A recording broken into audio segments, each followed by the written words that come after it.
Bonjour. Vous êtes un groupe plaisant. C'est bon d'être ici avec vous. Demain, c'est l'automne, une nouvelle saison. Êtes-vous prêts? Je suis prête moi-même, c'est formidable. Oui, j'étais ici au tout début. Je veux dire, je dis aux gens que je suis ici depuis la poussière. Je suis à Reading depuis 57 ans. Earl Johnson, le père de Bill, était mon premier pasteur. Dis donc, comme j'étais béni, non? Donc, j'ai vu beaucoup de changements à Reading et à Bethel. J'ai eu le grand privilège de faire partie du personnel fondateur de notre école BSSM en 1998.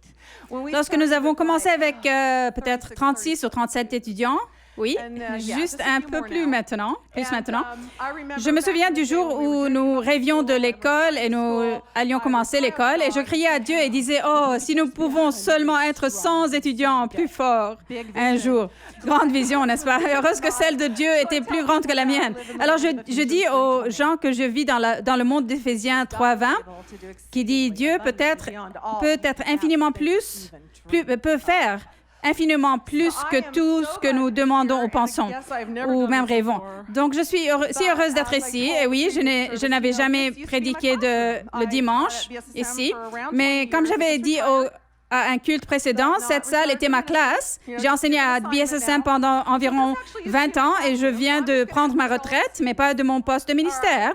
Vous savez, juste une mission différente maintenant. Donc, cette salle était en fait ma classe. Et je vais juste faire comme si vous étiez tous mes étudiants, d'accord? La première chose que je veux commencer avec est de demander, avez-vous fait vos devoirs? Personne ne sort. Peut-être que je vais vous donner un quiz. Alors, fermez les portes. Maintenant, je serai juste l'enseignante amusante suppléante, OK? Mais je suis si heureuse de parler de la parole. C'est mon sujet préféré. Ce l'est vraiment. J'aime que nous fassions cette série sur la vie d'un disciple, car non seulement nous, en étant que croyants individuels, devons grandir en tant que disciples passionnés de Jésus, tant dans son caractère et son pouvoir, mais nous sommes aussi appelés à en former d'autres disciples. Nous sommes au précipice d'un moisson d'1 milliard d'âmes sur la terre. Ça va être tout le monde qui peut aider, chérie. Tout le monde va secourir, n'est-ce pas? Nous allons guider quelqu'un.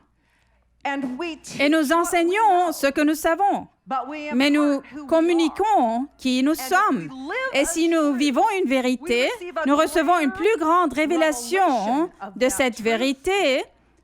Nous recevons également une plus grande onction et autorité pour transmettre cette vérité aux autres. Nous devons donc vraiment apprendre à être un disciple, de sorte que nous puissions en former d'autres. Ministère, quel que soit votre ministère, et nous avons juste vu tellement de gens ici aujourd'hui, oui, comme la Bible dit, ton peuple est plein d'ardeur quand tu rassembles ton armée. Je pense que nous voyons cela. Quel que soit votre ministère, ça ne doit jamais être la performance d'une heure. Il doit être le débordement de votre vie. Alors, c'est authentique. Alors, nous sommes donc à la veille d'un moisson d'1 milliard d'âmes, le plus grand réveil que le monde ait jamais vu. Et Dieu a décidé que ce serait une bonne idée si vous étiez vivant maintenant. Et ici, d'être ici avec ces gens. Ce n'était pas un accident, ce n'était pas un hasard, c'était par son destin et son dessein. Avez-vous jamais pensé à ça? De toutes les époques de l'histoire dans lesquelles vous auriez pu naître, Dieu a choisi pour vous d'être en vie maintenant. Et personnellement, je suis très heureuse d'être vivante maintenant. Si j'étais née au Moyen Âge, j'aurais sans doute été brûlée sur le poteau. Il y a ça. Mais je suis contente que je sois là maintenant pour ce qu'il fait sur la terre. Et vous pourriez dire, « Hé, ma sœur, est-ce que vous ne lisez pas les gros titres? Ce n'est pas tout génial là-bas. Il y a beaucoup de conflits, de défis, de calamités et de peurs. Et je ne nie pas l'existence de ces choses.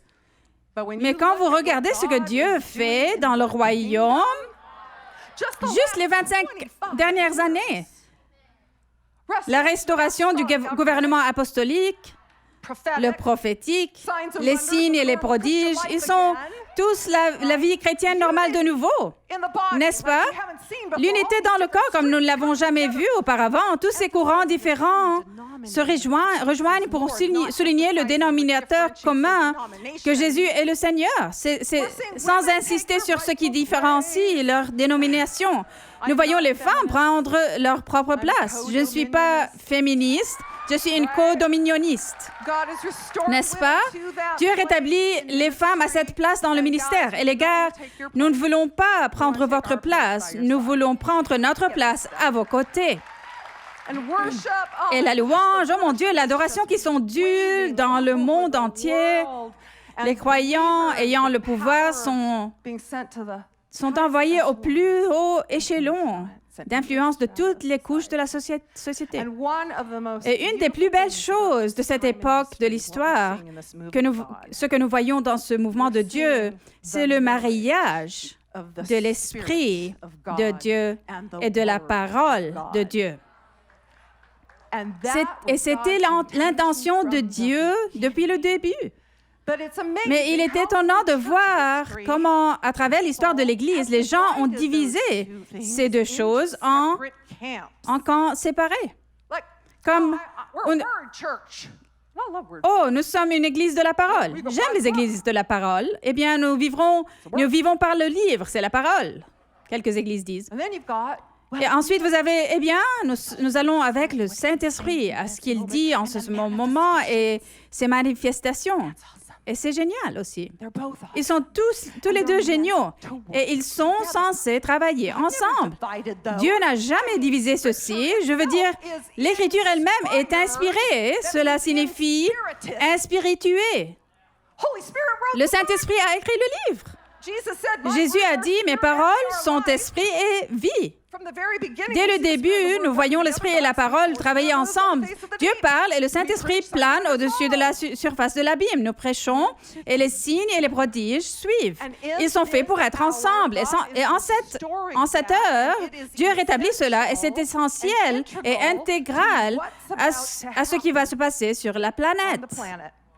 Il y a quelques années, j'étais à Telford en Angleterre. C'est la maison de la révolution industrielle, d'ailleurs. Et j'étais là, dans une très belle petite église, et ils m'ont demandé de prêcher. Alors, je me préparais à prêcher. Je suis assise au premier rang, et juste avant que je sois censée monter là-haut, cette petite vieille dame vient derrière moi et me tape sur l'épaule, et je me suis retournée, et elle m'a donné ce petit bout de papier plié. Et elle dit, « Tu fais partie de ça. » Et je veux que tu l'aies.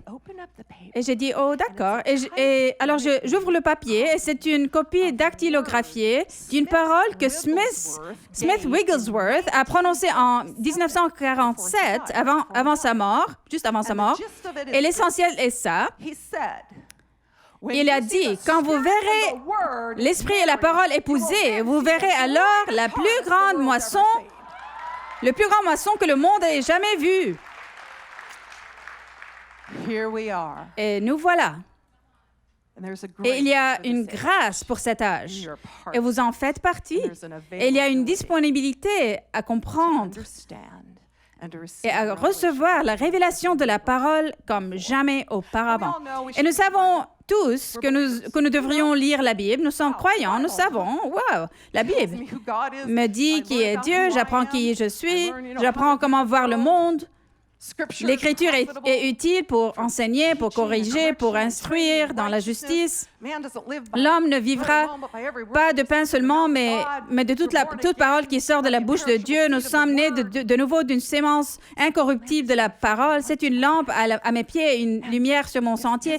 Si ces paroles demeurent en moi et je demeure en lui, je demanderai ce que je veux et cela me sera accordé. Savez-vous que les anges écoutent la voix de la parole? Psaume 103, 20. Ils prêtent l'oreille et ils sont déployés quand ils entendent la parole de Dieu proclamée. Alors nous devons déployer nos anges en déclarant la parole de Dieu. Jérémie 1,12 dit que Dieu lui-même veille et s'en passe à ce que sa parole s'accomplisse. Il attend que quelqu'un la déclare. C'est la norme par laquelle Toute révélation et expérience est mesurée. C'est ce qui nous aligne avec la vérité dans un océan d'opinions déchaînées. Et il y a des stratégies et des plans dans cette Bible qui n'ont pas été révélés jusqu'à présent pour une circonstance telle que celle-ci. Et si cela ne suffisait pas, il y a des rencontres avec Dieu que nous n'aurons que par le biais des Écritures. Il l'a conçu de cette façon. Il y a des rencontres avec Dieu que nous n'aurons que dans l'adoration, n'est-ce pas?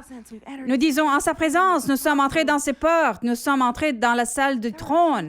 Il y a des choses que nous recevons de Dieu qu'à travers les uns les autres. Il l'a conçu pour interdépendance.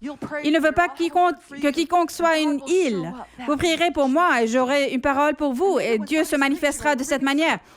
Et peut-être que lorsque quelqu'un prêche ou que nous lisons certains livres, nous voyons quelque chose.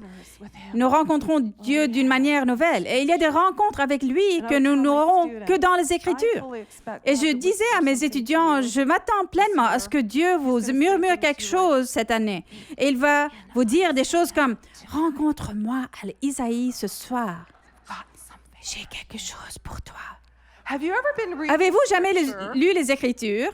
Vous savez, juste en train de lire, et tout à coup, un verset vous saute aux yeux. C'est comme surligné. Il vient presque comme un mot prophétique. C'est une parole rhéma, comme on dit en grec. C'est une parole animée. On en parle dans Éphésiens 6, l'épée de l'esprit. Elle devient une prophétie. Cela m'est arrivé. Je vais partager un petit témoignage avec vous parce que c'est l'esprit de la prophétie. Alors, ça peut vous arriver aussi. C'était dans l'Antiquité, en 1981. Rappelez-vous, si vous pouvez. Je suis à l'école biblique. Je suis allée au centre de formation biblique Rhema à Broken Arrow dans l'Oklahoma, qui est la boucle de la ceinture biblique, comme nous l'appelons. Et nous avions quelques milliers d'étudiants sur le campus, un peu comme ma BSSM maintenant, vous savez. Nous avions une première et deuxième année. Donc, un jour, nous avons eu un conférencier invité.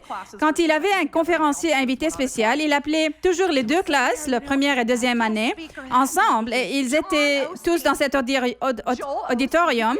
Donc, nous étions assis là-bas, vous savez. Et le conférencier invité ce jour-là était John Osteen, le papa de Joel Osteen, d'accord? Et nous l'aimons trop. Alors, il se lève et dit, « Très bien, je prends mon texte de 1 Timothée, chapitre 4. Alors, je veux que vous ouvriez tous là-bas. Et nous ouvrons tous nos Bibles et nous avons nos cahiers et nous sommes prêts à écouter, à rouler. Et John Osteen commence à lire de 1 Timothée chapitre 4. Il va au verset 12 et il dit ceci, « Que personne ne méprise ta jeunesse, mais sois un modèle pour les croyants par tes paroles, par ta conduite, ton amour, ton esprit, ta foi, ta pureté. Et en attendant que je vienne, applique-toi à lire les Écritures dans l'assemblée, à encourager, à enseigner. » Et quand il atteint le verset 13 et que j'ai entendu cela, ce n'était plus John Osteen qui nous le lisait. Ce n'était même plus Paul qui parlait à Timothée. C'est devenu Jésus qui me parlait personnellement. Et j'ai reçu mon appel au ministère dans ce verset quand il a été lu. En attendant que je vienne, applique-toi à lire les Écritures dans l'Assemblée, à encourager, à enseigner. C'était une lecture des Écritures qui est devenue une parole prophétique et qui a orienté toute ma vie. Ce n'est peut-être pas toujours aussi spectaculaire, mais cela peut avoir autant d'impact en nous approchant de la parole avec espoir de recevoir de la sorte. Vous savez, l'intention de Dieu a toujours été que les Écritures mènent à une rencontre avec lui. Jésus parle au peuple juif et il dit, « Vous étudiez les Écritures parce que vous pensez avoir par elles la vie éternelle. Ce sont elles qui rendent témoignage à mon sujet et vous ne voulez pas venir à moi. » Elles sont censées mener à lui. Et il nous invite à ce voyage et à cette rencontre. J'ai entendu dire, et c'était vraiment une façon intéressante de penser à cela, que les mots sont en fait des conteneurs. Je suppose que c'est vrai. Par exemple, si je vous fais un compliment ou si je vous dis que vous avez fait du bon travail, c'est un conteneur d'encouragement. Oui. Peut-être d'affirmation, peut-être d'affection. Ou peut-être que je suis sarcastique, peut-être que je ne suis pas si gentil avec toi ce jour-là. Peut-être que je suis en colère et que je dise quelque chose de dur. Et tu ouvres ce conteneur et tu dis « Non, merci, je ne veux pas être couvert de bave. » Retour à l'expédiateur. Mais le fait est que nos paroles les uns aux autres peuvent contenir une intention, un agenda, de l'affection, du courage. Et je crois même un esprit qui accompagne nos mots. Et si nos paroles sont des conteneurs, combien en plus la parole de Dieu contient-elle la révélation, sagesse, gloire, pouvoir, intimité et une invitation à une rencontre?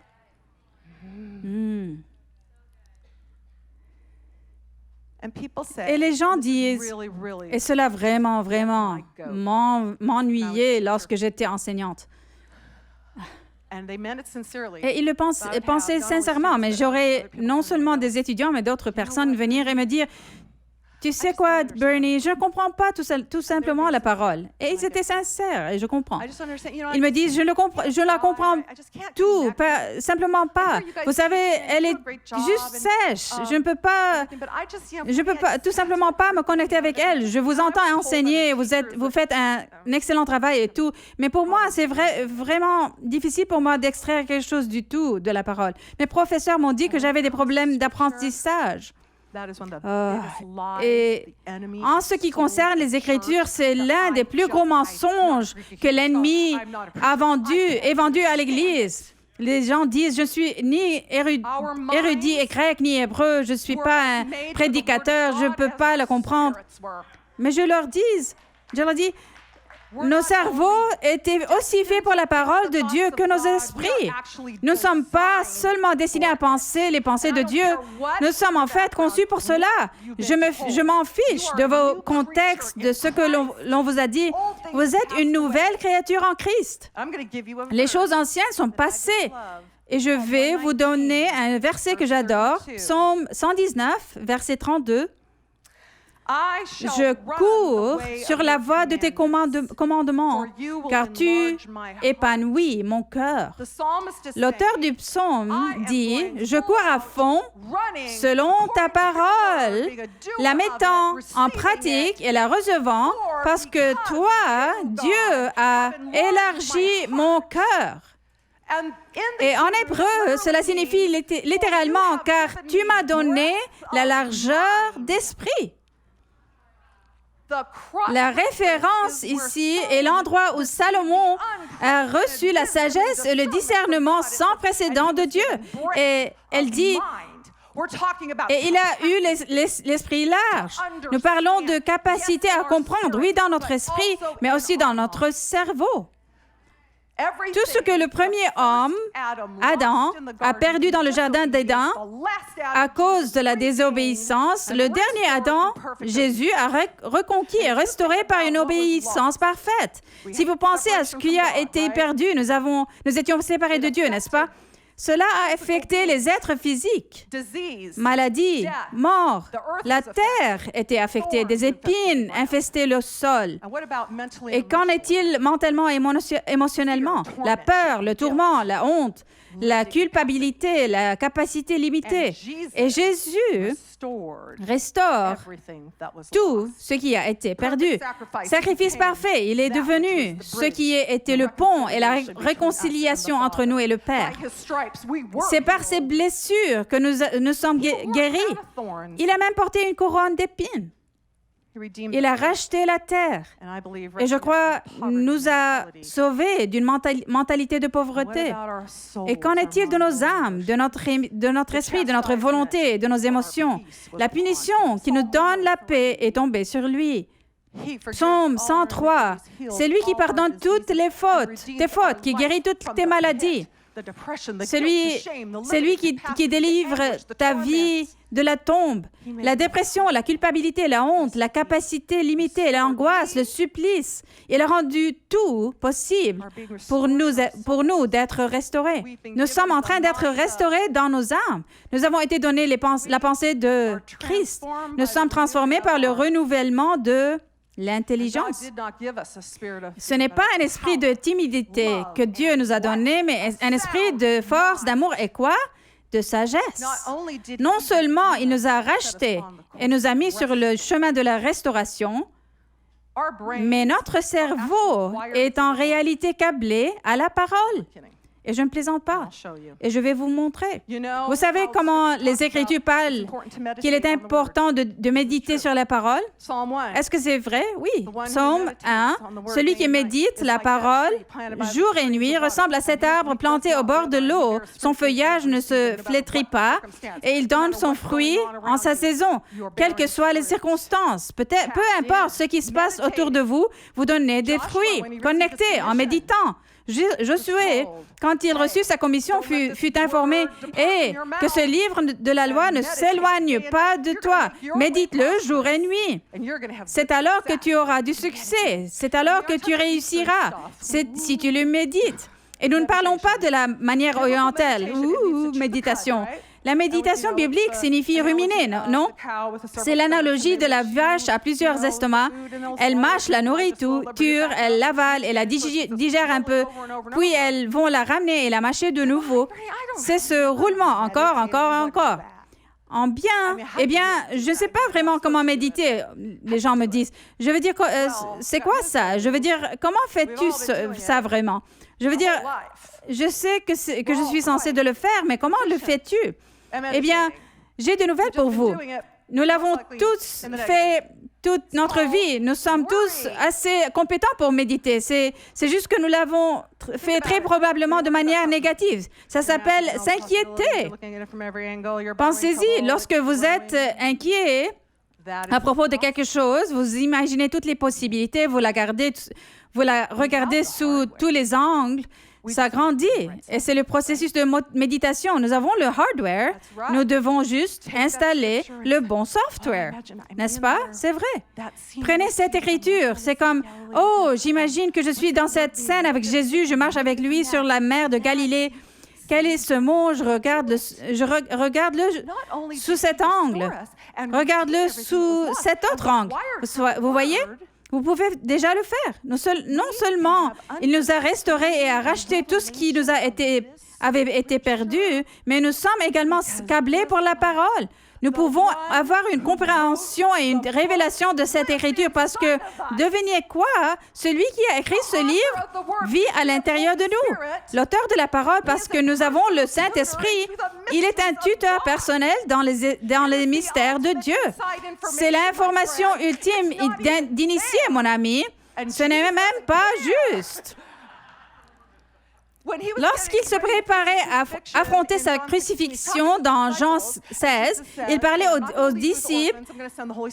Jésus dit, je ne vais pas vous laisser orphelins, je vais envoyer le Saint-Esprit, n'est-ce pas? Il fait cette déclaration étonnante au verset 7 de Jean 16. Il dit, il vaut mieux pour vous que je m'en aille. Cela signifie c'est avantageux. En fait, si je ne m'en vais pas, le Saint-Esprit ne viendra pas vers vous. Ainsi, les disciples étaient probablement comme, de quoi parles-tu? Comment cela pourrait-il être à notre avantage que tu partes? Mais Jésus dit, le mot vaut mieux, qui signifie avantageux. Et Jésus dit, parce que je vous envoie le Saint-Esprit, vous allez avoir un avantage sur le monde. Est-ce qu'on s'en rend compte? Est-ce que nous appuyons sur lui? Avons-nous communion avec lui? Est-ce que nous travaillons en partenariat avec lui? Si vous décompressez le mot paraclète ou défenseur, c'est comme le sens à 7 côtés, comme intercesseur et fortifiant et restant debout et défenseur et assistant et consoleur. Il est tout cela. Il est l'esprit de vérité. Il est l'auteur de la parole.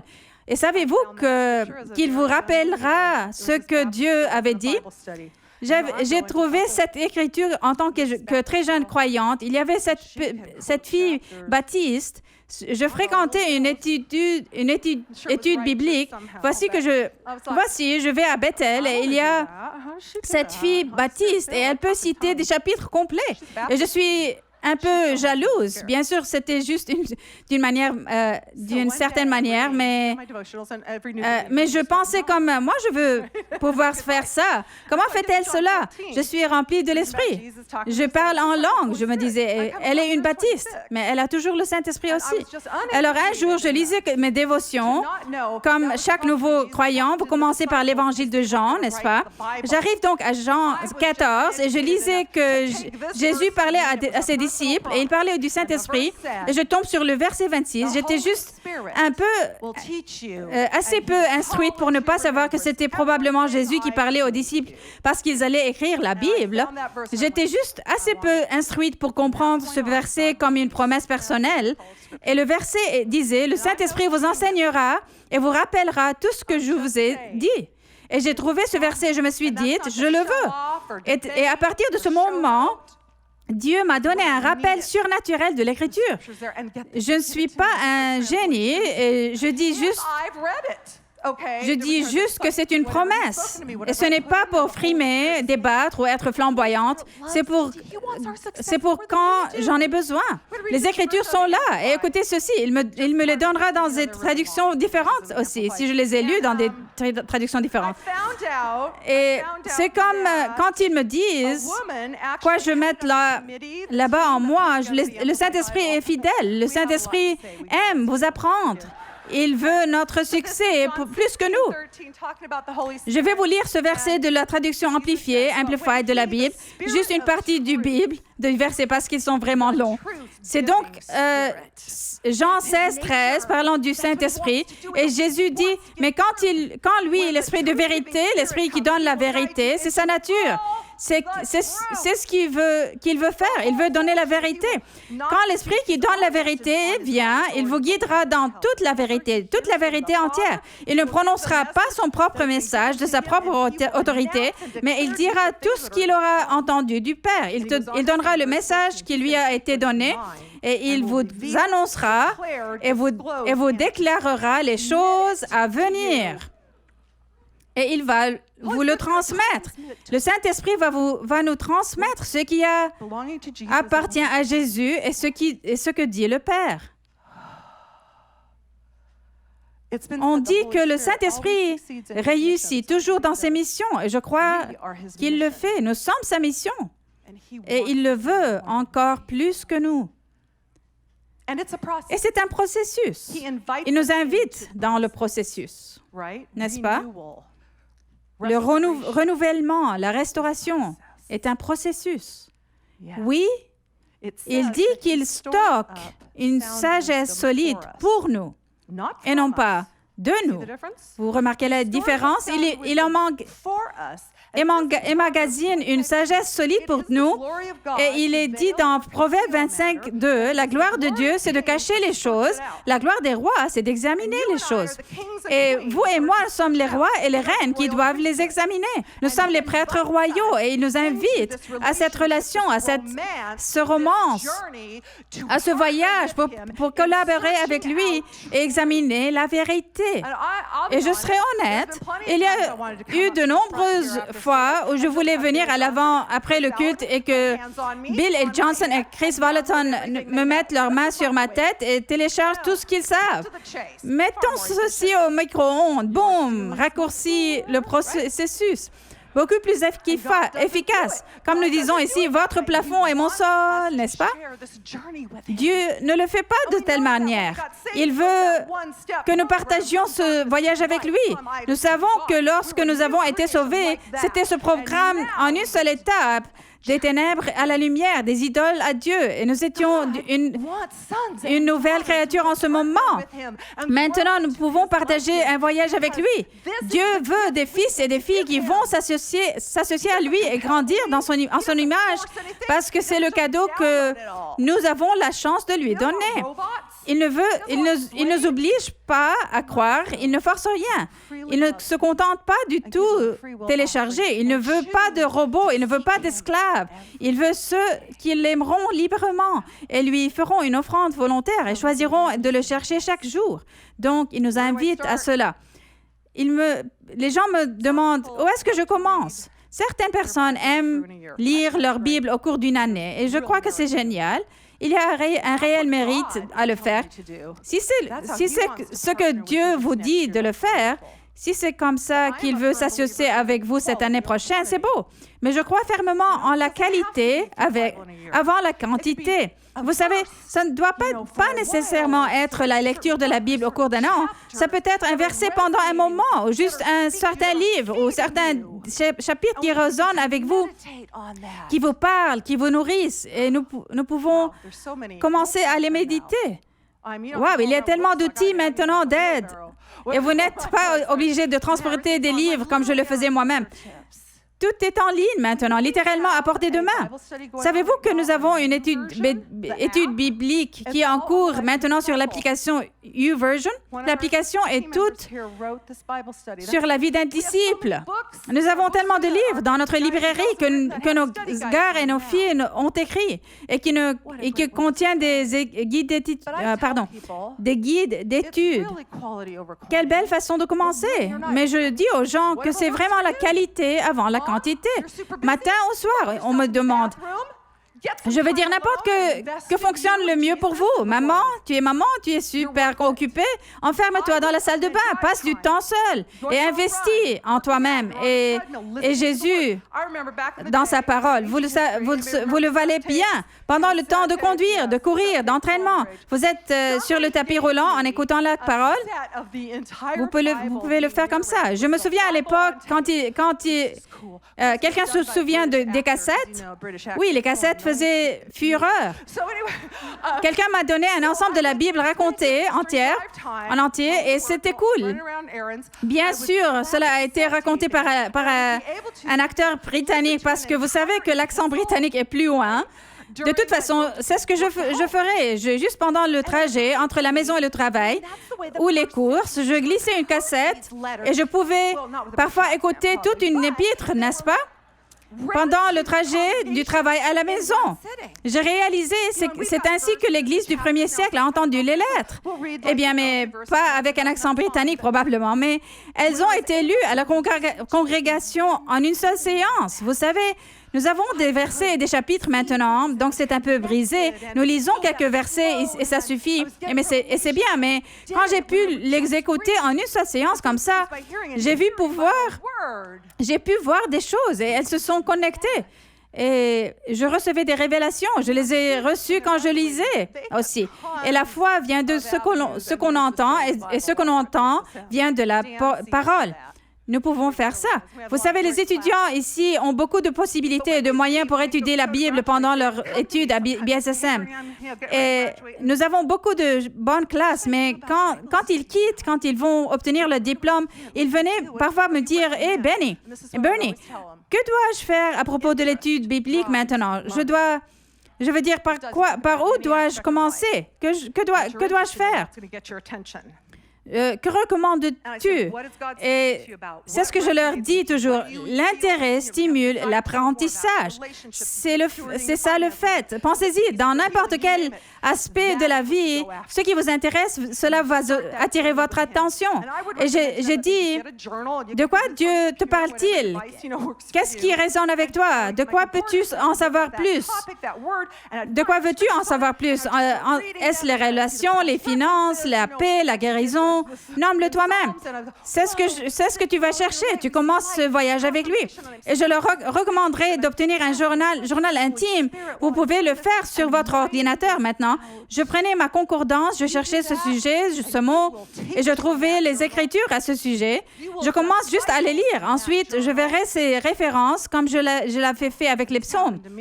Je suis comme, « Wow, dans ta lumière, nous voyons la lumière. » Et il y a une confirmation. Je vois différentes choses et je pose des questions au Saint-Esprit pendant que je fais ceci et j'écris cela.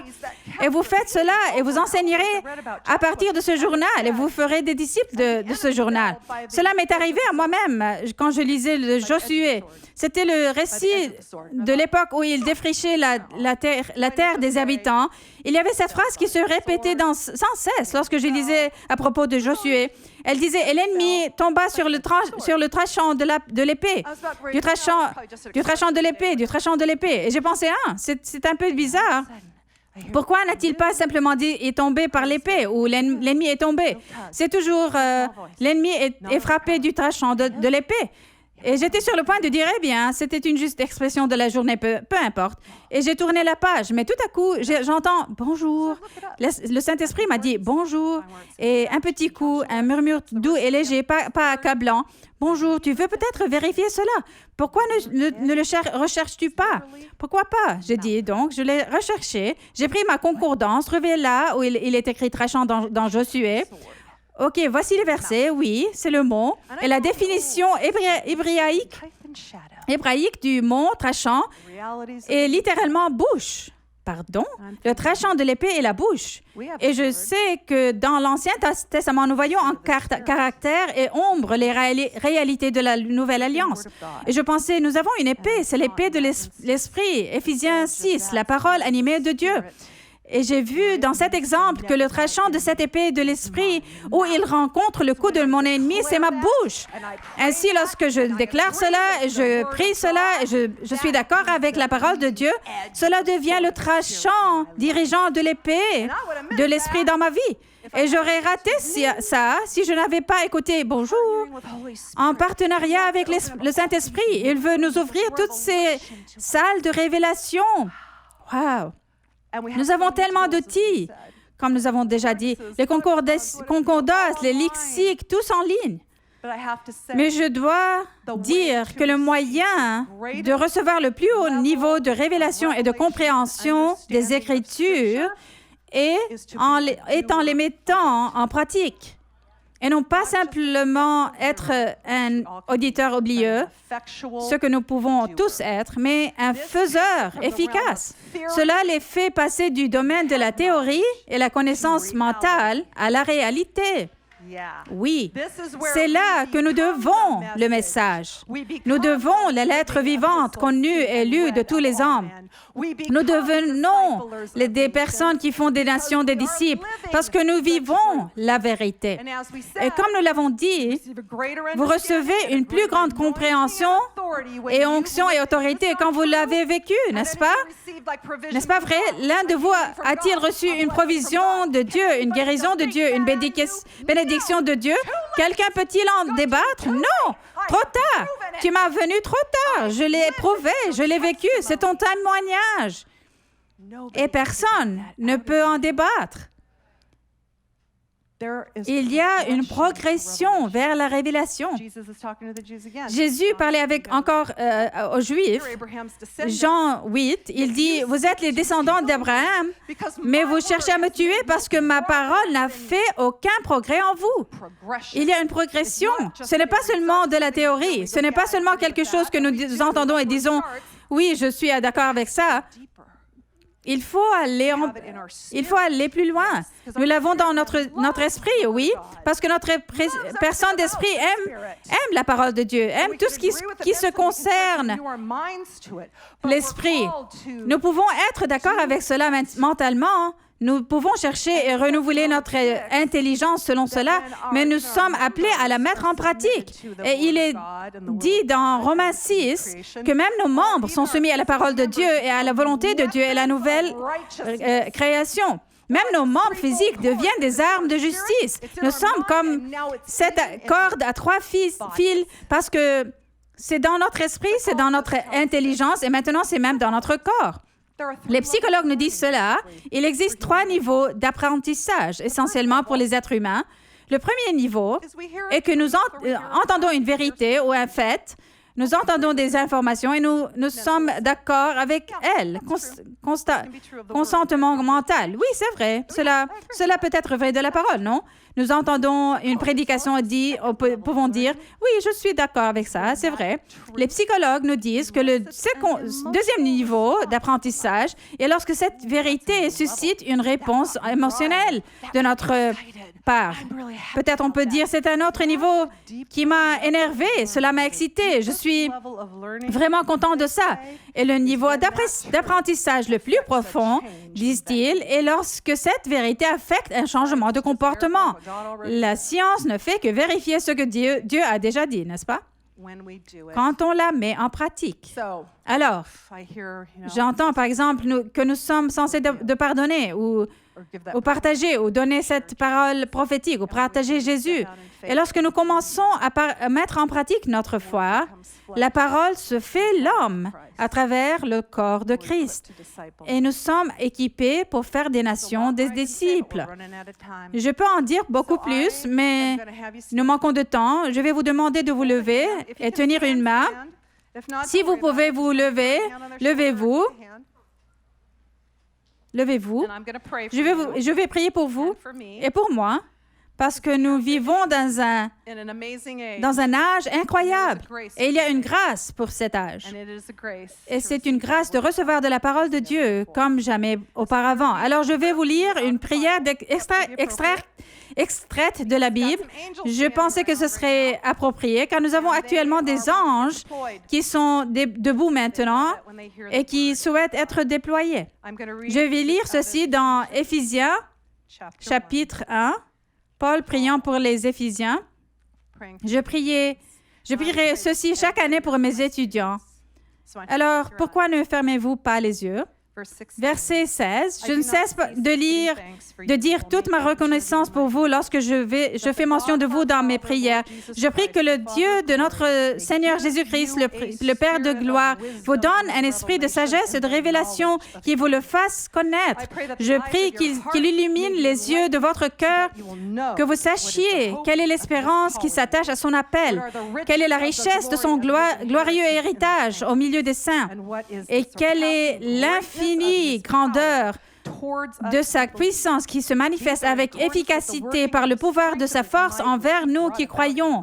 Cette puissance il l'a déployée en Christ quand il l'a ressuscité et l'a fait s'asseoir à sa droite dans les lieux célestes. Père, merci de ce que nous sommes en vie maintenant et tu nous équipes et tu nous donnes de la grâce de faire partie de ce que tu fais dans cette initiative sans précédent. Nous recevons par la foi une nouvelle mesure du Saint-Esprit, le grand enseignant, celui qui nous rappellera de tout cela, celui qui a écrit le livre, que tu nous conduises et guides vers des rencontres avec toi à travers des Écritures et que nous voyons des plans et des stratégies et nous recevons des paroles prophétiques réma de ta parole. Et tu nous équipes pour former des disciples de ces nations. Nous t'en remercions. Au nom de Jésus, Amen. Wow!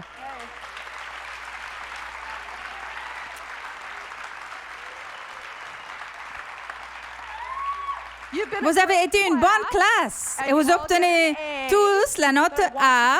Excellent, mais je veux que vous fassiez vos devoirs, d'accord? Je vous aime. Bye bye. Allons, remercions Bernie. Tellement bon. Tellement bon. Et je veux vraiment vous encourager alors que l'équipe du ministère avance. Si tu es une maman, enferme-toi dans la salle de bain. Et les papas, écoutez la Bible dans la voiture. Où que vous soyez, cette chose de la méditation, c'est la nôtre. C'est la nôtre. C'est l'Église de Jésus-Christ qui médite sur les paroles vivantes de Dieu. Vous ne pouvez pas acheter avec de l'argent les outils et les ressources qui vous êtes qui vont être libérés dans votre vie, dans votre mariage, dans votre famille, alors que vous consacrez du temps et mâchez la parole, la crachez, la mâchez, la crachez, la mâchez, et regardez-le, vous parlez. Je veux vraiment vous encourager. Je le faisais depuis 2 mois. Je pratiquais juste la méditation, comme disait Bernie. La vie véritable est en train de s'éclater tout autour de moi. Et je l'aime, je l'aime, je l'aime, je l'aime. Alors, pouvez-vous me promettre de faire ça, faire votre devoir? Méditer, d'accord. Si tu es dans cette salle et tu as entendu l'Évangile prêché maintes et maintes fois aujourd'hui, que Jésus est vivant, il est la seule vérité, le seul chemin pour que tu aies une vie abondante. Si tu es ici et tu ne connais pas Jésus et que tu dis, comme je suis prêt à m'abandonner, je ne peux plus suivre en essayant d'inviter survivre en essayant d'inviter la vérité moi-même ou de la trouver sur l'Internet. Je veux Jésus-Christ dans ma vie. Je meurs sans Jésus. La Bible dit que si tu le souhaites, il est ici maintenant et veut communiquer directement avec toi. Donc, si tu es quelqu'un dans cette salle et que tu dises, Dave, je veux Jésus maintenant, je dois l'avoir dans ma vie maintenant, avant de quitter cette salle, je veux que tu lèves la main maintenant parce que je veux prier pour toi et que tu es invité à recevoir Jésus dans ton cœur. Y a-t-il quelqu'un dans cette salle? Impressionnant. On dirait que nous sommes tous dans le corps de Christ. Cool. Eh bien, si tu es là et que tu n'as pas eu le courage de lever la main, approche-toi de la bannière ici, et ces gars-là t'inviteront à Jésus. Alors, nous vous souhaitons une bonne semaine.